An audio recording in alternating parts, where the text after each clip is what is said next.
Well, basically, in nature, birds often follow herds of large animals. Serengeti plains or the buffalo on the plains of North America. Birds would follow those large animals because they stirred up lots of insects. They grazed the grass short and exposed more forage to the birds, and they left behind their manure, which flies lay eggs in, and those eggs hatch. And the larva in the manure is a really nutritious protein source for the birds. And in the act of picking out that larva from the manure, they spread it back into the ground, thus fertilizing and enriching the soil. So I just moved this chicken coop, which, as I explained earlier, carries its own grain, which is local non-GMO grain, which supplements their natural diet that they get here off the pasture, and it collects its own rainwater from the roof that feeds into a on-demand, gravity-fed waterer for them.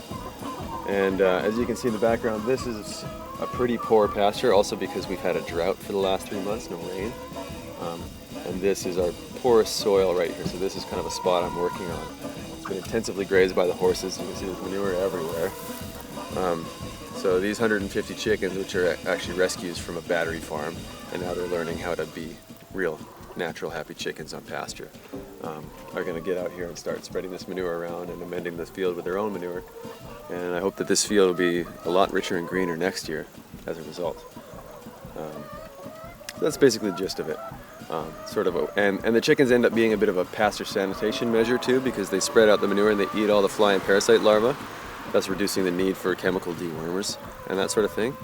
Because as long as the horses leave their manure behind, or the cattle, and then move on to fresh pasture, by the time they make it back to this pasture, all the manure will be reabsorbed and the parasite larvae will be eaten by the chickens. So it's a pretty good cycle. It works really well.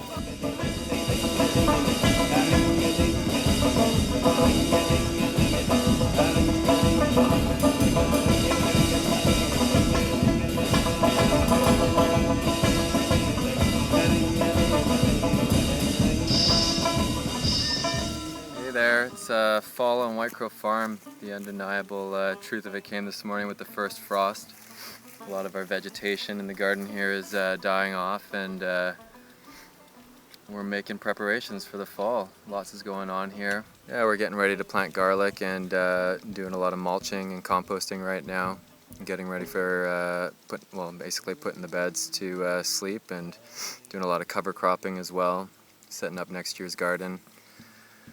Farm has been quite active. We've had a lot of great help this year. A lot of good folks have come through and been really dedicated to helping it all come together. Some friends have returned recently, Tina and Ian for the winter, and our dear friend Sid, who's been really active on this whole project, has taken off to New York this week to go document the happenings out there.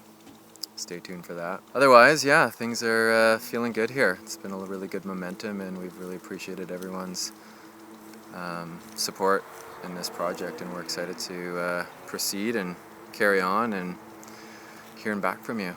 We're passionate about what's going on here, and hope you are too, and look forward to meeting you all and having fun down the road here. We'll see you soon.